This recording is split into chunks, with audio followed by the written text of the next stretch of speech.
तो hello guys, आपका स्वागत है आज की इस नई वीडियो में। आज हम बॉटनी की बहुत ही इंपॉर्टेंट टॉपिक जिसका नाम है कोशिका सिद्धांत, कोशिका, इसको स्टार्ट करने वाले हैं। तो ये आज फर्स्ट क्लास है बॉटनी की, जूलॉजी में चल ही रहा है। तो ये है बॉटनी की क्लास फर्स्ट। तो क्लास शुरुआत करते हैं। तो पहला चैप्टर ही हम लेते हैं कोशिका का। कोशिका शरीर की संरचनात्मक और क्रियात्मक इकाई है। इसके बारे में हमने जूलॉजी का जो शुरुआत था, मतलब जब इंट्रोडक्शन कर रहे थे तो वहां भी हमने ये चीज देखी थी। तो कोशिका सेल अब होती क्या है, किसने खोज की थी, कब की थी, क्या बदलाव आए थे, क्या सिद्धांत दिया था, ऐसे सब पढ़ने वाले हैं। तो जीवन की मूलभूत संरचनात्मक क्रियात्मक इकाई क्या है, इकाई है, यूनिट है। यूनिट शरीर की यूनिट अगर परिभाषित किया जाए कि शरीर की जो संरचनात्मक क्रियात्मक इकाई है वो क्या है, तो वह है कोशिका। कोशिका संख्या के आधार पर दो प्रकार की, किसकी संख्या के आधार पर, कोशिकाओं की संख्या के आधार पर दो प्रकार की रहती है, एक कोशिकीय और बहुकोशिकीय। एक कोशिकीय में सबसे बढ़िया, शानदार, जानदार, जबरदस्त एग्जाम्पल है अमीबा, पैरामीशियम और यूग्लिना। बहुकोशिकीय में दो प्रकार की, जंतु और पादप। पादप की और जंतु की जो कोशिका है वो बहुकोशिकीय होते हैं, मतलब ये जो प्राणी है ये बहुकोशिकीय होते हैं। और अमीबा, पैरामीशियम, यूग्लिना, इनमें जितनी भी उपापचय क्रियाएं, जितने भी मेटाबॉलिज्म क्रिया है वो सभी एक ही कोशिका के अंदर हो जाती है। तो अब इसके देखते हैं एक कोशिकीय जीवों की क्षमता। आखिर ऐसा होता क्या है जब ये एग्जिस्ट कर पाते हैं, मतलब एक कोशिका कैसे सभी क्रियाओं कर सकेगी। तो जो अस्तित्व है, स्वतंत्र अस्तित्व, मतलब जो क्षमता है, तो पहली क्षमता तो है स्वतंत्र अस्तित्व, किसी पर डिपेंड ना रहे, खुद के स्वतंत्र रहे, मतलब जीवित के आवश्यक, जीवन के लिए आवश्यक कार्यों को पूरा करना। यानी कि जितने भी क्रियाएं, जनन, पाचन, उत्सर्जन, ये जितनी भी क्रियाएं, इनके लिए मतलब वो स्पेसिफिक रहे चीजें, जीवन के आवश्यक कार्यों को पूरा करना।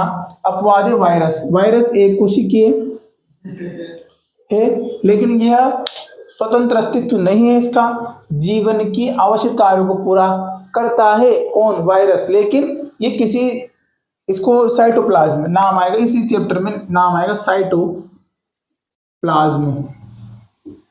साइटोप्लाज्म कोशिका द्रव्य, ये कोशिका के अंदर पाया जाता है, मटेरियल है एक, जो कि ये जितनी भी क्रिया है, स्वतंत्र अस्तित्व और जीवन की आवश्यक कार्यों को पूरा करना, ये सभी को जो देता है, मतलब ये काम हो जाए इसके लिए कौन जरूरी है, साइटोप्लाज्म। साइटोप्लाज्म जरूरी है कोशिका के लिए। तो खोज की बात करें तो मृत कोशिका की, सर्वप्रथम मृत कोशिका की खोज हुई थी, ये की थी अपने भाई साहब रॉबर्ट हुक ने। रॉबर्ट हुक ने कोशिका की, जो मृत कोशिका है उसकी खोज की थी। इसके बाद एवी ल्यूमेन होक, इन्होंने जीवित कोशिका, भाई मृत तो कर दी रॉबर्ट हुक ने, और इसके बाद एवी ल्यूमेन होक, इन्होंने की अपने जीवित कोशिका की। इसके बाद फिर रॉबर्ट ब्राउन आए, उन्होंने बोला कि हम भी कुछ करेंगे, तो उन्होंने कर दी केंद्र की खोज। अब सन भी बहुत जरूरी है, एनसीईआरटी ने सन भी दे रखे हैं। इनके सन कोशिका सिद्धांत में, कोशिका सिद्धांत में कब बना, किसने बनाया, उनमें सन भी याद रखने जरूरी है। तो फटाफट याद करेंगे। जीवित कोशिका की खोज किसने की थी, एवी ल्यूमेन होक। मृत कोशिका की रॉबर्ट हुक। और इसके बाद केंद्र की खोज किसने की थी, रॉबर्ट ब्राउन ने। रॉबर्ट ब्राउन ने की थी केंद्र की खोज, रॉबर्ट हुक ने की थी मृत कोशिका की खोज। ठीक है, जीवित कोशिका की खोज एवी ल्यूमेन होक। कोशिका सिद्धांत की बात कर दे तो दो साइंटिस्ट थे, बहुत शानदार साइंटिस्ट थे, मिथियस स्लाइडेन और थियोडोर स्वान। मिथियस स्लाइडेन और थियोडोर स्वान। तो मिथियस स्लाइडेन ने की 1838, उसके जस्ट एक साल बाद जो अपने स्वान है उन्होंने की 1839 में। ये थे अपने जर्मन के, और ये थे अपने ब्रिटिश यानी कि अंग्रेज। स्वान थे ये ब्रिटिश, और ये जूलॉजिस्ट थे, जीव जंतुओं में इंटरेस्ट था इनका, और ये वनस्पति के ज्ञाता थे स्लाइडेन। तो इन्होंने की पादपों पर खोज, पादपों की कोशिका पर इन्होंने की जंतु जंतु कोशिका की खोज करना शुरू कर दिया। और खोज किसने की थी वैसे? मृत की तो मृत की रॉबर्ट हुक ने, जीवित कोशिका की एवी ल्यूमेन हुक ने और केंद्र की रॉबर्ट ब्राउन ने। फिर उसके बाद खोज के बाद 1838-1839 में दोनों ने मिलकर कोशिका सिद्धांत प्रतिपादित किया, दोनों ने मिलकर। फिर उसमें कुछ कमी रह गई, तो फिर अपने बहुत ही ग्रेट साइंटिस्ट जिनका नाम है रुडोल्फ विर्चो, ये आए 1855 में। इन्होंने बताया कि जो मतलब एक कमी रह गई थी कोशिका सिद्धांत में, एक कमी रह गई थी, उसको पूरा किया फिर रुडोल्फ विर्चो ने। तो मिथियस स्लाइडेन जो जर्मन के थे और ये ब्रिटिश थे। अब इन कैसे याद रखेंगे कि कौन किस पे कार्य किया? अब इसमें मेथी नाम आ रहा है, तो मेथी पादप पे, तो ये वनस्पति के थे। ठीक है, इसमें स्वान आ रहा है, स्वान यानी डॉग यानी कुत्ता, तो ये थे जंतु के, ऐसे याद कर सकते हैं। इन्होंने बताया कि जंतु जो प्राणी हैं, जंतु व पादपों का शरीर कोशिकाओं और उनके उत्पादों से मिलकर बना हुआ है। इन दोनों ने मिलकर इन्होंने की पादप पे कोशिका मिली, कोशिका के समूह को बोलते हैं ऊतक। इसी प्रकार जो जंतु थे उन्होंने भी कोशिका मिली, बहुत सारी कोशिका मिलकर जंतु ऊतक का निर्माण किया, ऊतक बहुत सारे मिले, जंतु निर्माण हो गया। तो इन्होंने बोला कि पादप व जंतु कोशिकाओं वो उनके उत्पादों से मिलकर बने होते हैं, ये इन्होंने बोला था। ये पहला स्टेटमेंट था। फिर एक लड़ाई होगी कि जो कोशिका है उनके उत्पादों से मिलकर बनी हुई, तो जो जिनकी उत्पाद बन रही है वो कोशिका कहाँ से आई, तो ये कमी रह गई थी कोशिका सिद्धांत की। फिर एक भाई साहब आए, उन्होंने बोला रुडोल्फ विर्चो ने कि मैं बताता हूँ। इन्होंने बताया कि कोशिका विभाजित होती है, जो वो कोशिका थी वो विभाजित होकर दूसरी कोशिका बनाई, फिर होती है नई कोशिकाओं का निर्माण पूर्ववर्ती कोशिकाओं से होता है विभाजन के द्वारा। जैसे ये एक कोशिका है, अब ये एक कोशिका है, तो ये कोशिका किससे आई? इस वाली से। अब ये भी किसी से आई होगी, ऐसे इस कोशिका से ये आई, फिर इस कोशिका से ये आई, ऐसे इससे भी बनी होगी। तो इन कोशिकाओं का निर्माण पूर्ववर्ती कोशिकाओं से होता है। इनका एक स्टेटमेंट था ओमनीसेलुला ई सेलुला, याद रखना है आपको एज इट इज। 1855 में आधुनिक कोशिका सिद्धांत मिथियस स्लाइडेन, थियोडोर स्वान और रुडोल्फ विर्चो ने तीनों ने मिलकर मतलब इनको ही रूपांतरित कर दिया। इन्होंने जो बात बोली ना, मिथियस स्लाइडेन और थियोडोर स्वान ने जो बात बोली उसको ही रूपांतरित, उसको एडवांस वर्जन करके इन्होंने रुडोल्फ विर्चो ने कोशिका सिद्धांत जो आधुनिक कोशिका सिद्धांत कहलाया, इन्होंने बताया कि सभी जीव कोशिकाओं उनके उत्पादों से मिलकर बने होते हैं। ये बात बताई थी रुडोल्फ मिथियस स्लाइडेन और थियोडोर स्वान। फिर इन्होंने क्या बताया? कोशिका का निर्माण पूर्ववर्ती कोशिकाओं से विभाजन से होता है। तो दोनों बातों मिलाकर आधुनिक कोशिका सिद्धांत की आधुनिक कोशिका सिद्धांत बना। ऐसे बना था आधुनिक कोशिका सिद्धांत। अब इसके बाद देखते हैं कोशिका क्या है, क्यों है, कितने प्रकार की रहती है, क्या क्या पाए जाते हैं, क्या नहीं पाए जाते हैं, एक ओवरव्यू लेंगे। और कोशिका दो प्रकार की रहती है, एक रहती है प्रोकैरियोटिक रियोटिक और एक यूकैरियोटिक कैरियोटिक। इन दोनों के प्रकार, कोशिका अंग जो इनके अंदर पाए जाते हैं उनके बारे में पढ़ेंगे।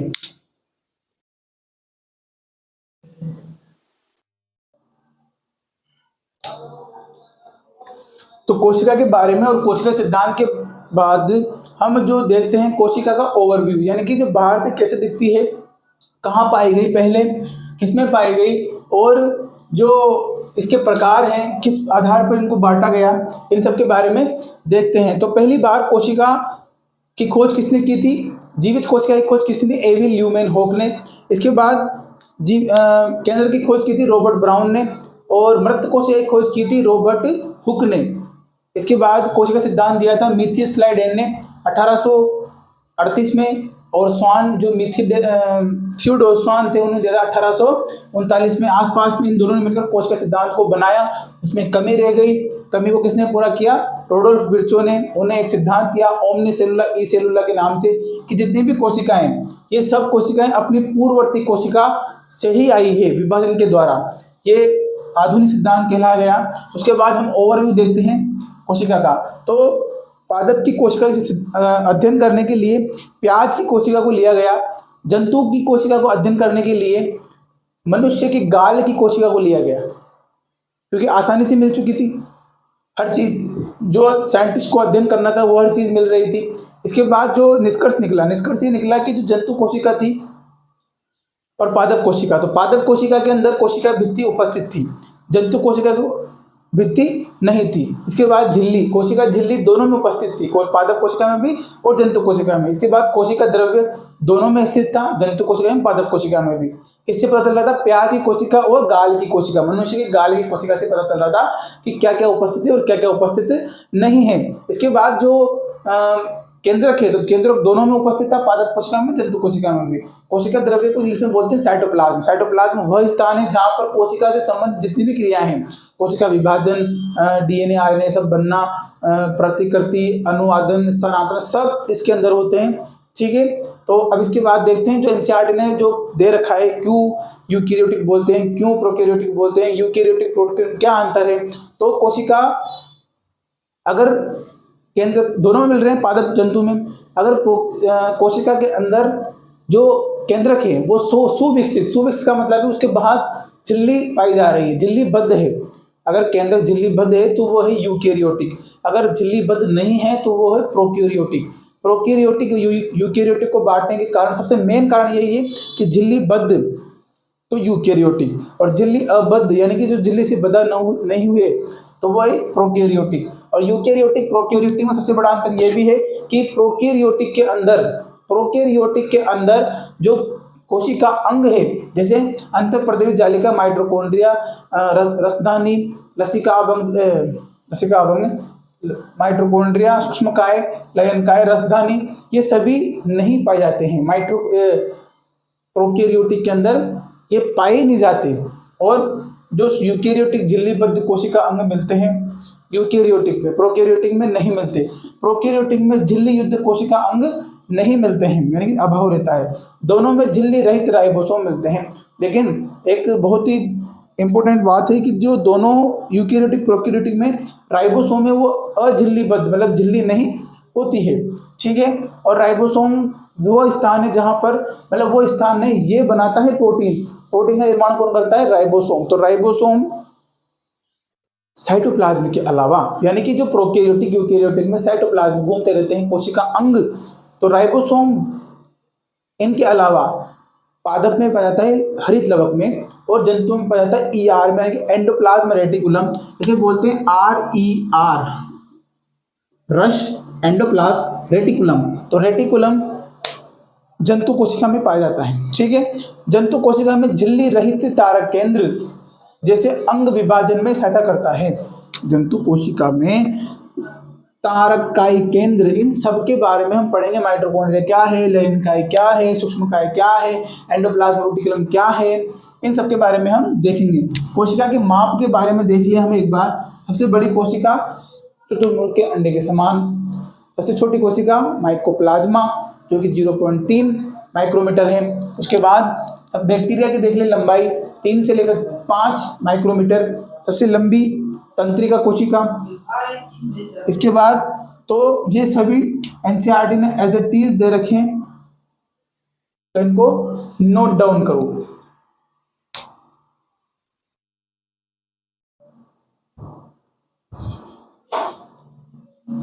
तो एनसीईआरटी ने जो डायग्राम दे रखे हैं कोशिकाओं के 1, 2, 3, 4, 5 और 6, 3, 3, 6, तो इनको के नाम और संरचना ध्यान में रखनी है। जो संरचना दिख रही है आपको पहली, ये है आरबीसी यानी कि रेड ब्लड सेल्स, रुधिर कोशिकाएं, गोल व द्विअवतलीय, ऐसी संरचना को बोलते हैं द्विअवतलीय।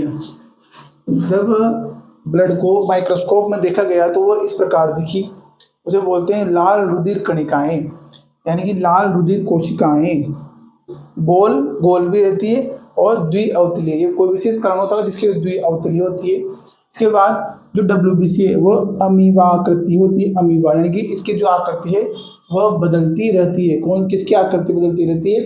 WBC यानी कि व्हाइट ब्लड सेल, श्वेत कणिक, श्वेत रक्त कोशिका।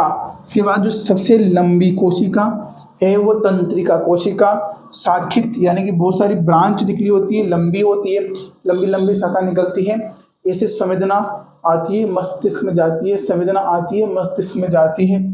स्तंभाकार उपकला कोशिकाएं लंबी व सक्रिय, स्तंभाकार स्तंभ के जैसे कोशिकाएं होती है, सक्रिय व लंबी होती है, लंबी व सक्रिय पास पास में होती है। इसके बाद मध्य ऊतकीय पादपों में मिलती है। मध्य ऊतकीय कोशिकाएं गोल होती है, गोल गोल गोल गोल गोल मध्य ऊतकीय कोशिकाएं। तो ये याद रखनी है आपको।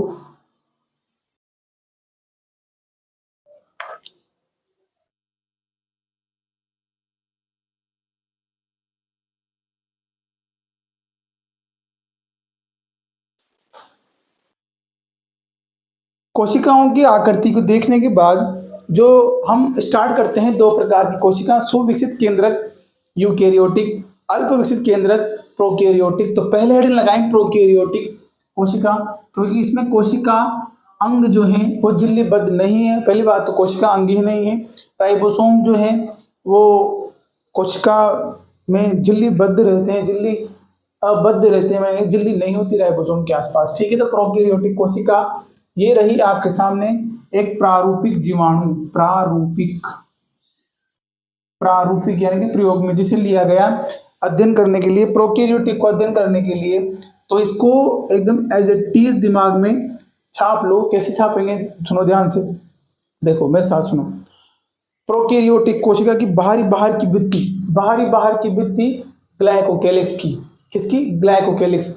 जस्ट अंदर कोशिका भित्ति, उसके अंदर कोशिका झिल्ली। अब कोशिका झिल्ली आ गई तो कोशिका झिल्ली के अलावा दो नाम याद हो रखने हैं कि जो कोशिका झिल्ली है वो अपने अंतर्वलन, जैसे ये कोशिका है, मतलब कोशिका की जो भित्ति है वो अंदर की ओर हो गई, अंदर की ओर हो गई। अब एक बात बताओ, अब बहुत से बच्चे पूछने कि ये क्यों होता है, तो इधर सुनो क्यों होता है। जैसे ये कोशिका है, अब जो ये प्रोकैरियोटिक कोशिका है, इनको काम करने के लिए आप जानते हो कि कोई भी अभिक्रिया हो, अपापचय जितनी भी मेटाबॉलिज्म क्रिया है वो सभी एंजाइम की उपस्थिति में होती है।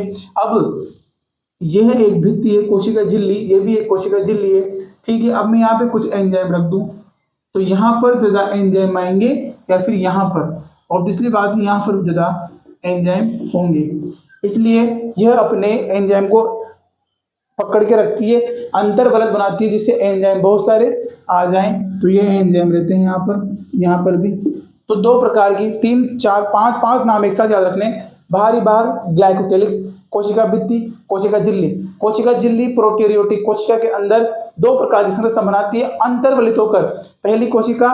पहली संरचना क्रोमेटोफोर, दूसरी मीजोसोम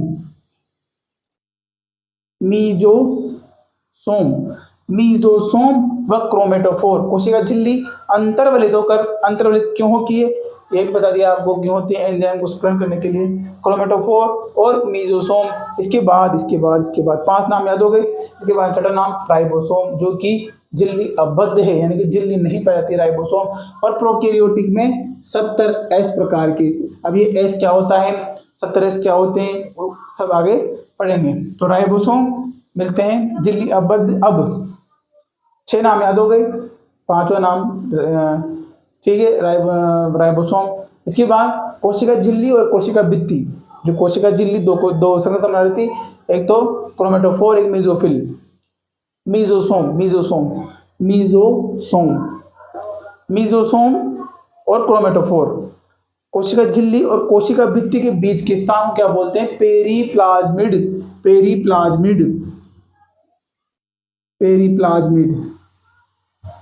इस स्थान को बोलता है पेरीप्लाज्मिड। इसके बाद अंतर्विष्ट पिंड, डॉट ऐसे कण रहते हैं, कण उनको बोलते हैं अंतर्विष्ट पिंड। इसके बाद अतिरिक्त डीएनए जिसे बोलते हैं प्लाज्मिड डीएनए, मतलब इसके जो जीनोमिक डीएनए, प्रोकैरियोटिक के अंदर जो डीएनए का प्रकार है वो होता है जीनोमिक डीएनए। जीनोमिक डीएनए के अतिरिक्त एक डीएनए और पाया जाता है जिसे बोलते हैं प्लाज्मिड डीएनए। प्लाज्मिड डीएनए भी प्रकार के होते हैं, आर प्लाज्मिड ऐसे, पर वो एनसीईआरटी में नहीं है। एनसीईआरटी में जो है उसको ही पढ़ो क्योंकि नीट में वही आएगा, ठीक है। तो इसके बाद तीन संरचना एक साथ याद रखनी है, एक फ्लैजिला, पिलाई, फिम्ब्री। फ्लैजिला, पिलाई और फिम्ब्री, ऊपर से नीचे याद रखना है। सबसे बड़ी फ्लैजिला, उससे छोटी पिलाई, उससे छोटी फिम्ब्री। फिम्ब्री इसे बोलते हैं झालर। झालर। तो फटाफट फटाफट याद करेंगे, कितने नाम हो गए, 1 2 3 4 5 6 7 8 9 10 11 12 और 13। 13 नाम है प्रोकैरियोटिक के अंदर। खट खट याद करेंगे जल्दी जल्दी। पहला बाहरी बार ग्लाइकोकेलिक्स, उसके अंदर कोशिका भित्ति, 2 नाम हो गए। तीसरा नाम कोशिका झिल्ली जो कि अंतर्वलित होकर दो संरचना बनाती है, क्रोमेटोफोर और मीजोसोम। तो 5 नाम हो गए, ग्लाइकोकेलिक्स, कोशिका भित्ति, कोशिका झिल्ली, क्रोमेटोफोर और मीजोफिल, मीजोसोम, मीजोफिल, मीजोसोम। इसके बाद राइबोसोम, इसके बाद पेरिप्लाज्मिड, अंतर्विष्ट पिंड, अतिरिक्त DNA, plasmid DNA, genomic DNA. इसके बाद फ्लैजिला, फिम्ब्री और पिलाई। फ्लैजिला, पिलाई और फिम्ब्री। तो फिम्ब्री इन दोनों के बीच में आती है, फ्लैजिला और फिम्ब्री के बीच में। अब इन सबको एक एक कर पढ़ेंगे। तो पहले हेडिंग लगाएं ग्लाइकोकेलिक्स, जो कि बाहर का आवरण है। तो यह सबसे बाहरी परत है। यह मुख्यतः पॉलीसेकेराइड का बना होता है। यह मुख्यतः यानी कि और भी कुछ चीजें हैं, लेकिन मेन चीज देखें तो वो है पॉलीसेकेराइड। अब इसमें भी 2 नाम हैं, एक रहते हैं अवपंक, अवपंक और एक संपुट, अवपर संपुट। एनसीईआरटी में तो एक लाइन दे रखी है, ये दे रखी है कि यह पतली ढीली बंधी हुई परत है बस, और इसमें यह कठोर मोटी दृढ़ बंधी हुई परत है बस, इसके अलावा कुछ नहीं था। लेकिन अपने यहाँ कार्य को देखेंगे, जो जीवाणुओं को जल व पोषक पदार्थों की हानि से बचाती है। जब अकाल पड़ता है किसमें, प्रोकैरियोटिक कोशिका के अंदर, जब पोषक पदार्थ नहीं रहते हैं, भूखे मरने की स्थिति आ जाती है किसकी, प्रोकैरियोटिक की। जब ये अवपंक परत जो ग्लाइकोकेलिस का भाग है, ये जल और पोषक पदार्थ दे देती है किसको, इसको प्रोकैरियोटिक कोशिका को, यानी कि जीवाणु को। प्रारूपिक जीवाणु ले रहे हैं अपन यहाँ पे। संपुट यह कठोर होता है तथा यह जीवाणु को पोषित जीवों में छिपाने का कार्य करता है। अब सुनो सुनो दे दो, सुनो।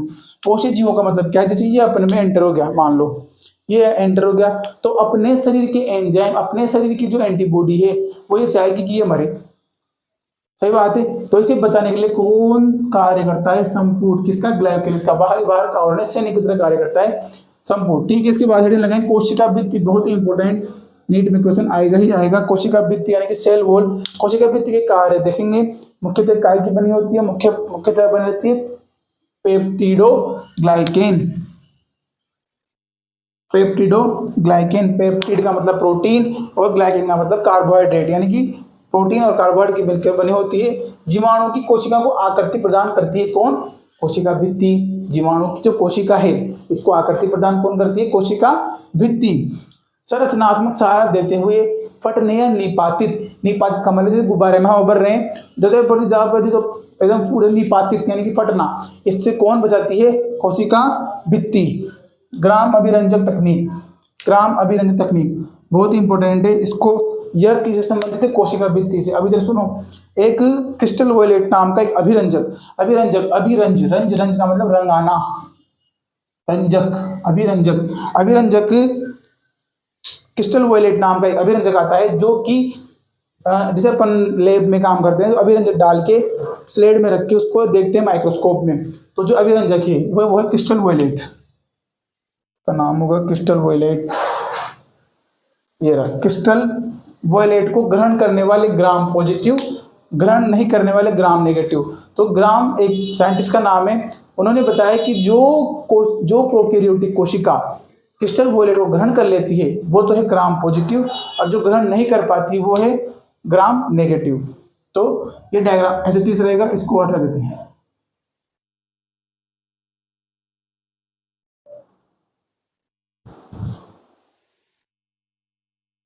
तो ग्लाइकोकेलिक्स कोशिका भित्ति के बाद हेडिंग लगाएं कोशिका झिल्ली। कोशिका झिल्ली तीसरा आवरण है, मतलब आवरण है तीनों। कोशिका इन तीनों से मिलकर क्या बन रहा है? आवरण। आवरण ग्लाइकोकेलिक्स, कोशिका भित्ति और कोशिका झिल्ली। तो कोशिका झिल्ली यह आवरण की तीसरी परत है, लिपिड व प्रोटीन की बनी होती है। ग्लाइकोकेलिक्स बनी होती है अपनी पॉलीसेकेराइड की, कोशिका भित्ति बनती है अपने पेप्टिडोग्लाइकेन की, और जो कोशिका भित्ति है वह है अपने लिपिड व प्रोटीन की बनी होती है। झिल्ली में थोड़ी दृढ़ता देने के लिए, यानी कि अभी भी काम नहीं चल रहा लिपिड और प्रोटीन से, तो होपेनोइड, इनको याद रखना, होपेनोइड, तो अतिरिक्त दृढ़ता देने के लिए, यानी प्रोटीन और लिपिड के अलावा भी दृढ़ता देने के लिए होपेनोइड संरचना, ये संरचना उपस्थित होते हैं। जबकि यूकेरियोटिक में इसी काम को करने के लिए, यानी कि यूकेरियोटिक में भी जो कोशिका को अतिरिक्त दृढ़ता देने के लिए कोलेस्ट्रॉल को उपयोग करते हैं।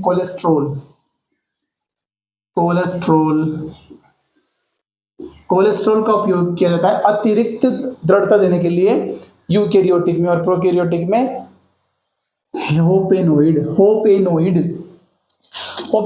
का उपयोग किया जाता है। ठीक है, कोलेस्ट्रॉल होता है। अब इसके बाद जो कोशिका, यह जो अपन ने देखी थी कोशिका झिल्ली बनी रहती है अपने लिपिड व प्रोटीन की अतिरिक्त दृढ़ता देने के लिए, मतलब जो और कठोर करने के लिए होपेनोइड, किसमें? प्रोकैरियोटिक में। यूकैरियोटिक में कोलेस्ट्रॉल। ठीक है, इसके बाद देखते हैं मीजोसोम।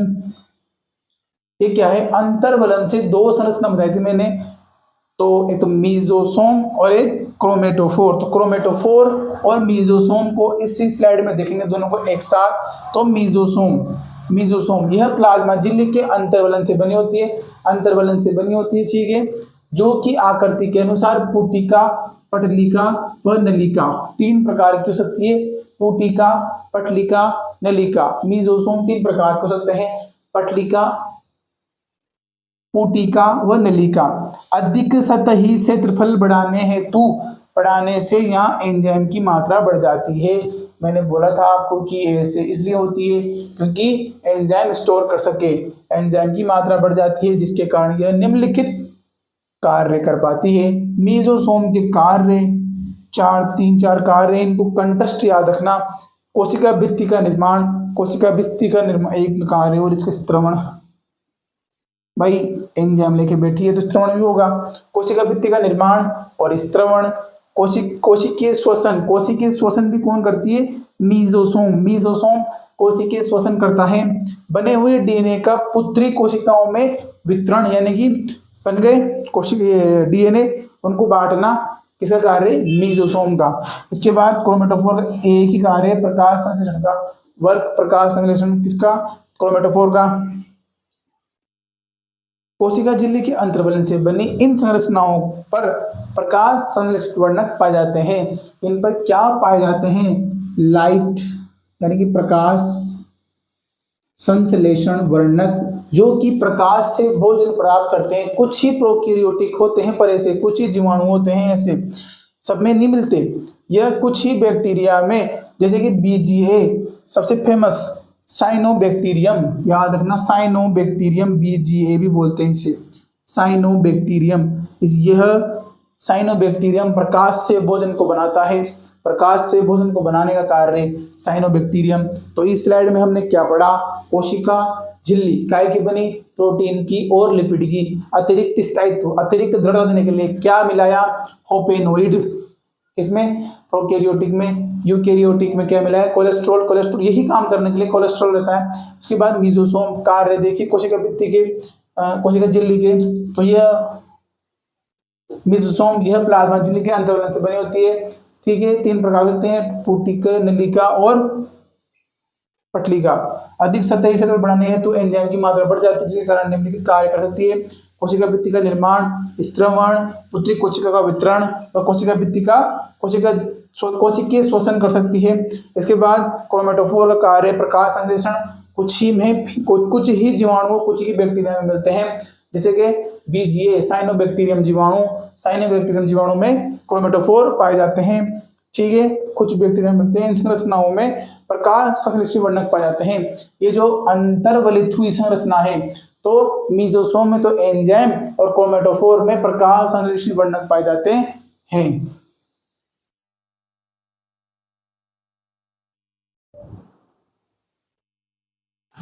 नंबर 5 के बाद नंबर 6 पर हेडिंग लगाए राइबोसोम। तो राइबोसोम ही एक ऐसा कोशिका अंग है जो प्रोकैरियोटिक कोशिका में पाया जाता है। तो प्रोकैरियोटिक की एकमात्र कोशिका अंग है, झिल्ली रहित है। झिल्ली रहित दोनों में होता है, प्रोकैरियोटिक और यूकैरियोटिक में दोनों में झिल्ली रहित। यह किसका बना होता है? आरआरएनए और प्रोटीन का बना होता है। आरआरएनए और प्रोटीन का बना होता है, इसे बोलते हैं राइबोन्यूक्लियोप्रोटीन। राइबोन्यूक्लियोप्रोटीन। तो 70 इस प्रकार के राइबोसोम पाए जाते हैं। 70S और 80S का मतलब क्या है? 80S किसे पाएंगे? यूकैरियोटिक में। 70S की जो इकाई है वो है 50S और 30S। अगर मैथमेटिकली में जोड़े तो ये 80 निकल के आते हैं। अभी ऐसा क्यों होता है? क्योंकि जैसे ये राइबोसोम की संरचना है, ये राइबोसोम की संरचना है, ये 50 ये 30 जब ये आपस में मिलेंगे, जब ये आपस में मिलेंगे कुछ अतिव्यापन होगा। तो अतिव्यापन होने से तो ये तो ऊपर वाली 30 और ये वाली 50, तो 10 बीच में रह गई। तो जो अवसाद होता है, इसका मतलब अवसादन गुणांक, इसका मतलब अवसादन गुणांक, जब इसको वो अवसादन मशीन आती है, जैसे डिब्बा रहता है ऊपर, वो घूमती रहती है, तो जब इसको देखा जाता है मीटर में तो 70S प्रकार के राइबोसोम दिखते हैं, क्योंकि 10 कहाँ गए? अतिव्यापन में दब गए, मतलब है उसमें पर दब गए। तो अवसादन गुणांक कितना आता है? S 70S। ठीक है। कार्य पोलीराइबोसोम। अब ये नाम सुनो, पोलीराइबोसोम। राइबोसोम जो 12वीं क्लास का चैप्टर है, चैप्टर नंबर 6, उसमें एक अनुवादन और स्थानांतरण नाम से 2 चीजें आती है। एक तो रहती है प्रोटीन का बनना, ये प्रतिकर्तन, प्रोटीन से mRNA का बनना अनुवादन, और mRNA से प्रोटीन का निर्माण। ठीक है। तो राइबोसोम, mRNA। अब एक mRNA पर बहुत सारे राइबोसोम, एक mRNA पर बहुत सारे राइबोसोम, इन्हें बोलते हैं पोलीराइबोसोम। पोलीराइबोसोम, यह mRNA पर अनेक राइबोसोम, एक mRNA पर अनेक राइबोसोम, ये प्रोकैरियोटिक में मिलते हैं। सिर्फ पोलीराइबोसोम किसमें मिलते हैं? प्रोकैरियोटिक में। इसका कार्य mRNA से अनुवादन कर, mRNA से अनुवादन कर, mRNA से अनुवादन कर प्रोटीन का निर्माण करना। और प्रोटीन ही क्या है? लक्षण, प्रोटीन का निर्माण करना। ठीक है। तो ये बात हुई अपने राइबोसोम की। इसके बाद हम देखते हैं राइबोसोम के बाद अंतर्विष्ट पिंड, फिर देखेंगे हम फ्लैजिला। अंतर्विष्ट पिंड, राइबोसोम हो गया, अंतर्विष्ट पिंड देखेंगे, फिर फ्लैजिला, फिर प्लाज्मिड डीएनए वगैरह, ऐसे करके प्रोकैरियोटिक खत्म करके यूकैरियोटिक की कोशिका भित्ति को हम देखेंगे। सबसे बड़ा पार्ट है इसमें कोशिका भित्ति, किसकी? यूकैरियोटिक की।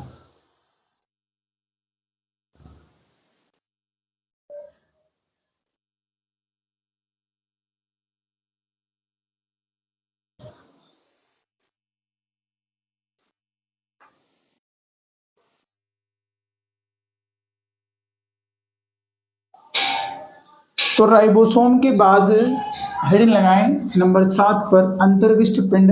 इसके बाद देखेंगे फ्लैजिला, फिर फ्लैजिला के भाग और कहाँ कैसे क्या सब देखेंगे। तो अंतर्विष्ट पिंड नंबर 7 पर है।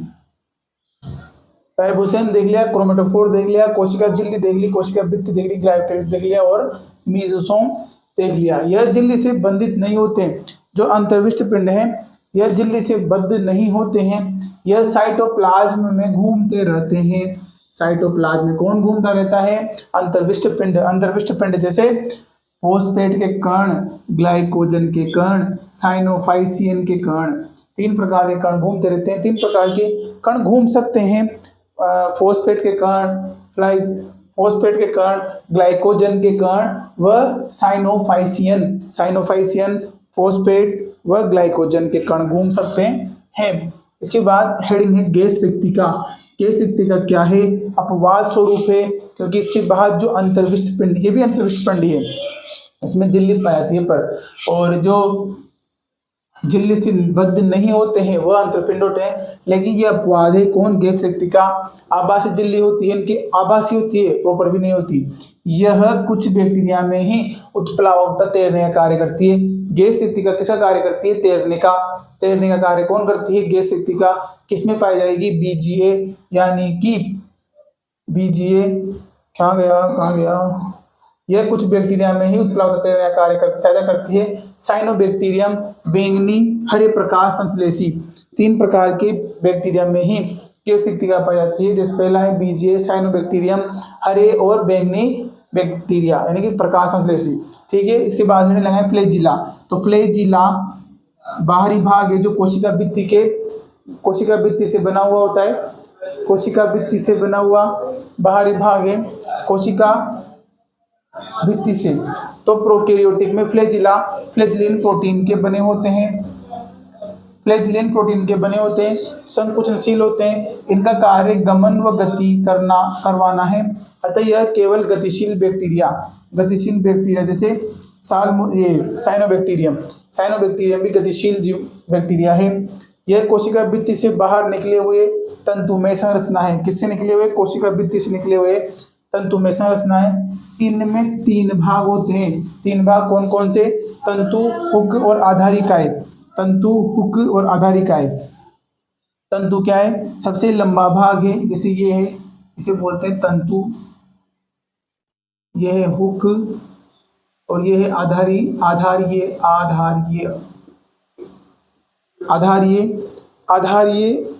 भाग। आधारिकाएं सबसे आंतरिक भाग है जो रोड व हुक की वलय में बनता है, जो कि रोड व हुक के वलयों से बनता है। कौन? आधारीय भाग सबसे लास्ट भाग है किसका? फ्लैजिला का। फ्लैजिला 3 भागों से मिलकर बनी होती है, तंतु, हुक और आधारिकाएं। ठीक है, तो हुक क्या है? सबसे लंबा भाग है। सबसे लंबा भाग कौन सा है?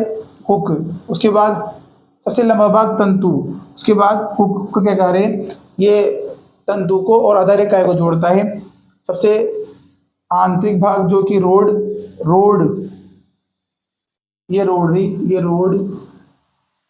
व कुछ वलयों, ये वलय जोड़ में थी 2 तो सेल वॉल और कोशिका भित्ति और कोशिका झिल्ली। कोशिका भित्ति में रहेगी LP और कोशिका झिल्ली में रहेगी SN। अब ग्राम पॉजिटिव, ग्राम नेगेटिव कौन है? जिनमें जो क्रिस्टल वॉयलेट है, क्रिस्टल वॉयलेट ग्रहण करने वाले तो ग्राम धनात्मक, वह क्रिस्टल वॉयलेट ग्रहण नहीं कर पाते हैं वो ग्राम ऋणात्मक। जो ग्रहण नहीं कर पाते हैं उनमें जो दोनों जोड़े हैं LP और SN दोनों पाए जाएंगे, लेकिन जो पॉजिटिव है यानी कि ग्राम धनात्मक है उनमें सब आंतरिक जोड़ा यानी कि SN जो कि सेल मेम्ब्रेन में पाया जाता है वो पाया जाएगा। तो इंपोर्टेंट क्या है? फॉस्फेट कण, ग्लाइकोजन और साइनोफाइसियन, ये 3 कण पाए जाते हैं अंतर्विष्ट पिंड। अपवाद स्वरूप गैस रिक्तिका किसमें पाई जाएगी? उत्प्लावक का कार्य करेगी और साइनोबैक्टीरियम जीवाणु में पाई जाएगी जो कि तैरने का कार्य करते हैं। और बैंगनी हरे प्रकाश संश्लेषी फ्लैजिला प्रोकैरियोटिक में फ्लैजिलिन प्रोटीन की बनी होती है प्रोकैरियोटिक में। अब यूकैरियोटिक में देखते हैं आगे। प्रोकैरियोटिक में बनी होती है, संकुचनशील होती है। फ्लैजिलिन प्रोटीन संकुचनशील होती है, संकुचनशील। ठीक है, इनका कार्य गमन व गति करवाना है, अतः केवल गतिशील बैक्टीरिया। फ्लैजिला का कार्य सिर्फ गमन व गति करवाना है, तो ये उन्हीं में ही पाएगी जो बैक्टीरिया गमन कर सकते हैं। यह कोशिका भित्ति से बाहर निकले हुए तंतु में संरचना है। ठीक है, इससे 3 भाग होते हैं, तंतु, हुक और आधारिकाएं। तंतु सबसे लंबा भाग है, हुक सबसे लंबा भाग है। कौन? तंतु को आधारी भाग से हुक जोड़ता है, हुक। ठीक है, आधारिकाएं सबसे आंतरिक भाग है जो कि रोड व कुछ वलयों से बनता है। रोड व कुछ वलयों, तो ये हो गया हुक के नीचे कुछ, ये रोड है। रोड में 2 तो रहते हैं LP और एक SN जो ऊपर का जोड़ा है वो पाया सेल वॉल में, उसका नीचे वाला सेल मेम्ब्रेन में। जो ग्राम पॉजिटिव है, कौन? ग्राम पॉजिटिव, ग्राम धनात्मक, उनमें सिर्फ आंतरिक जोड़ा पाया जाता है जो कि SN है। और जो ग्राम ऋणात्मक उसमें दोनों जोड़े पाए जाते हैं। ग्राम पॉजिटिव नेगेटिव का मतलब ये है कि जिसमें क्रिस्टल वॉयलेट ग्रहण कर लेता है वो ग्राम धनात्मक, जो क्रिस्टल वॉयलेट ग्रहण नहीं कर पाता है वो ग्राम ऋणात्मक। तो इसको नोट डाउन करो।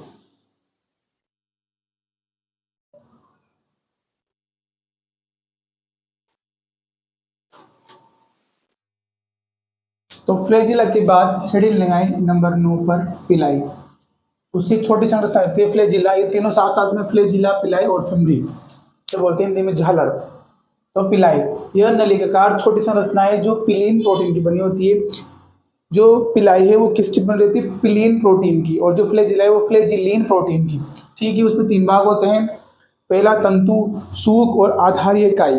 ठीक है, आधारीय इकाई में हमने देखा gram positive, gram positive negative. Gram positive में आंतरिक भाग यानी कि NS और P ऐसे ऊपर में ऋणात्मक में दोनों जोड़े पाए जाते हैं। अतः यह गति में सहायता करती है। कौन गति में सहायता करती है? पिलाई गति में सहायता करती है। फ्लैजिला भी गति में सहायता करती थी। नहीं, फ्लैजिला तो गति में सहायता करती है, लेकिन जो पिलाई वो गति में सहायता नहीं करती। इंपॉर्टेंट, इनका मुख्य कार्य बैक्टीरिया में जनन के दौरान संयुग्मन में सहायता करना, इसलिए इसे सेक्स पिलाई भी कहते हैं।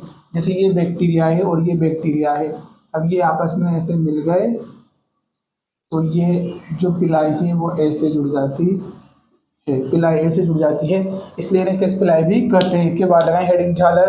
तो पिलाई में 3 कॉन्सेप्ट याद रखना हो। शायद ये सहायता नहीं करती किसमें? तैरने में। पिलीन प्रोटीन की बनी होती है और सेक्स पिलाई भी कहते हैं। झालर यह लघु सूक समान संरचना है, लघु सूक कांटे के समान, जो पिलीन प्रोटीन, ये भी पिलीन प्रोटीन की बनी होती है। यह गति में सहायता नहीं करती है, सिर्फ फ्लैजिला ही गति में सहायता करती है।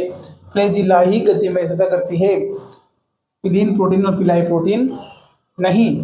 मतलब पिलीन प्रोटीन की बनी रहती है 2 संरचनाएं, पहली झालर यानी कि फिमरी, दूसरी पिलाई।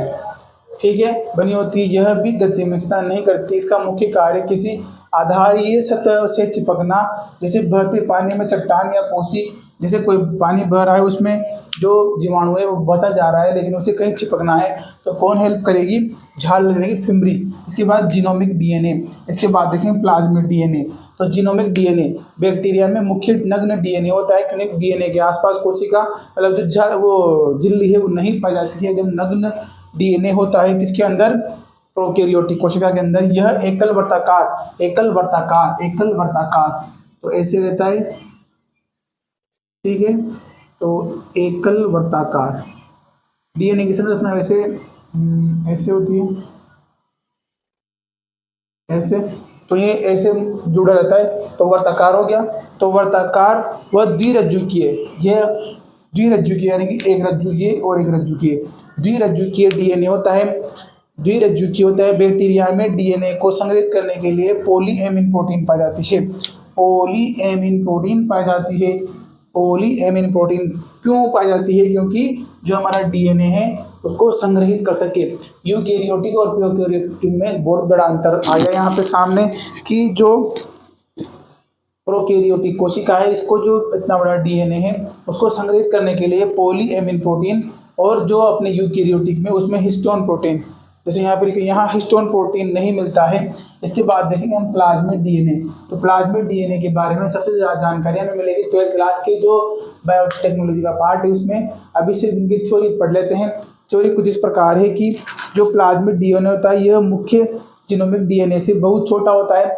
जो प्लाज्मिड डीएनए होता है यह मुख्य जो डीएनए है प्लाज्मिड जीनोमिक डीएनए इससे बहुत छोटा होता है। संख्या में एक या अधिक हो सकते हैं, एक भी हो सकता है, एक से अधिक भी हो सकते हैं। इसमें कुछ विशेष लक्षणों की जीन पाई जाती है। जो प्लाज्मिड डीएनए है इसमें जो प्लाज्मिड डीएनए है इसमें कुछ विशेष जीन पाए जाते हैं। जब हम वो पढ़ेंगे मेंडल का नियम वगैरह वहाँ पर देखेंगे जीन क्या होते हैं।